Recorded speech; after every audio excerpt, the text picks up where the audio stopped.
Hey there. Are you missing important WhatsApp notifications on your home screen? Don't worry.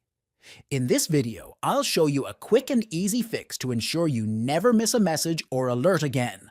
Stay tuned and let's solve this together.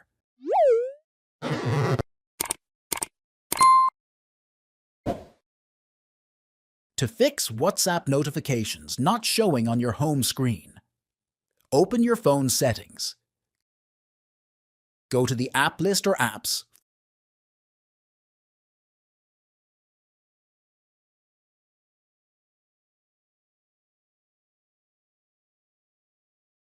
Find and select WhatsApp.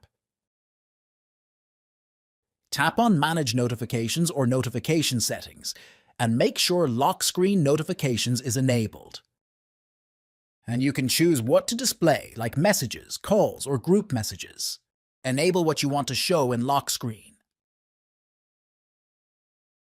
That's all for this fix. Now your WhatsApp notifications will appear on your home screen, and you can customize them for messages, calls, and group chats.